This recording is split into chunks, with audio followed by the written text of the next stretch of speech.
The courtroom battle between Dean Guitars and Gibson has become one of the music industry's most contentious legal fights.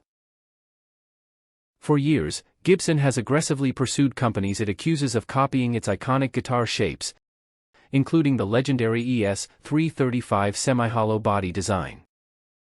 Now Dean is fighting back harder than ever, making a bold case that this lawsuit represents everything wrong with how big corporations weaponize intellectual property law. At the heart of the dispute is a simple but powerful argument: the ES-335's body shape has become so widely used by so many manufacturers over so many decades that it can no longer be considered Gibson's exclusive property. Dean's legal team isn't just defending against Gibson's claims, they're going on the offensive, arguing that this entire lawsuit is an expensive farce that serves no purpose other than to harass competitors and waste court resources. Dean's position rests on three undeniable facts that undermine Gibson's entire case. First, the semi-hollow, double cutaway design has been standard in the guitar industry since the 1950s. Nearly every major manufacturer has produced their own version at some point, from Japanese brands like Ibanez and Yamaha to Gibson's own subsidiary Epiphone.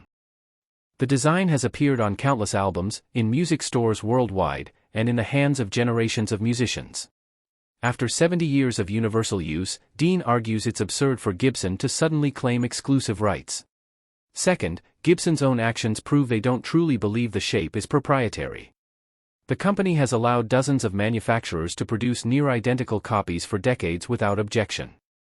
This inconsistent enforcement demonstrates that even Gibson recognizes the design as generic industry standard rather than protected intellectual property. Third, and perhaps most damning, is the reality that no reasonable consumer could possibly confuse a Dean guitar for a Gibson. The headstocks, logos, hardware, and overall aesthetic differences make brand identification unmistakable. Gibson's claim of potential consumer confusion collapses under the slightest scrutiny.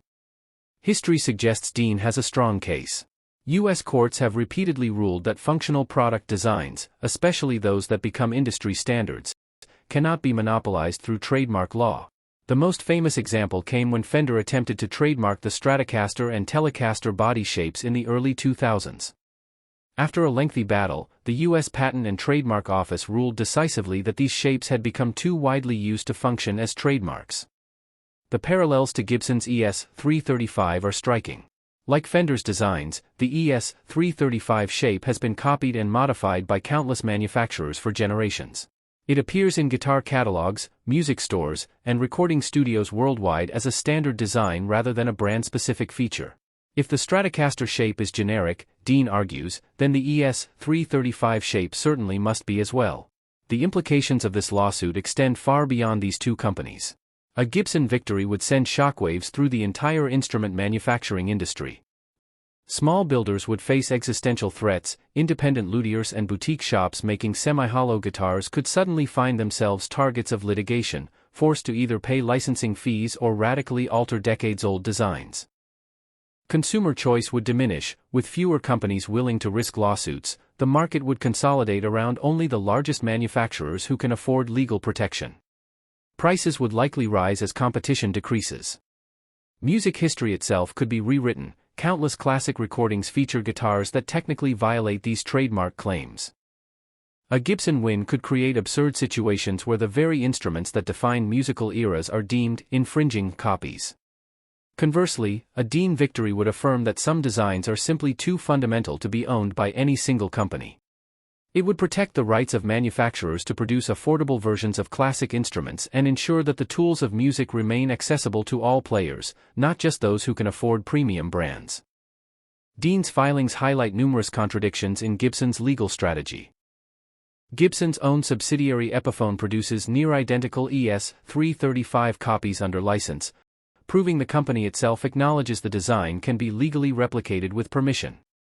Historic advertisements from the 1950s-70s show Gibson marketing the ES-335 as part of a broader category of thin-line hollow-body guitars rather than as a unique, proprietary design. Patent records demonstrate that the original ES-335 patents expired decades ago, and Gibson never adequately established trademark protection during the intervening years. Industry experts uniformly agree that the semi-hollow double cutaway form has been generic in lutherie since at least the 1960s.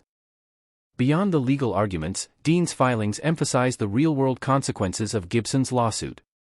Small music stores face uncertainty about whether they can legally sell certain instruments. Working musicians worry about the availability of affordable instruments. Innovation suffers as manufacturers divert resources from product development to legal defense. Perhaps most troubling is the precedent set by allowing a company to retroactively claim exclusive rights to designs it allowed to become generic through decades of inaction. If Gibson succeeds, what stops other manufacturers from making similar claims? Could Fender suddenly sue everyone making Strat-style guitars? Could Martin claim ownership of the Dreadnought shape? As this case progresses, several outcomes seem possible. The court could dismiss Gibson's claims, ruling that the ES-335 shape is indeed generic and not subject to trademark protection. This would be a major victory for Dean and the entire instrument industry. The companies could settle, with Gibson perhaps allowing Dean to continue producing certain designs under license. This would maintain the status quo but leave the larger legal questions unresolved. Gibson could prevail, setting a dangerous precedent that would allow them to pursue other manufacturers and potentially reshape the entire guitar market. Regardless of outcome, this case highlights the growing tension between intellectual property protection and the public domain in musical instrument design. At what point does a design become so fundamental to an art form that it belongs to everyone?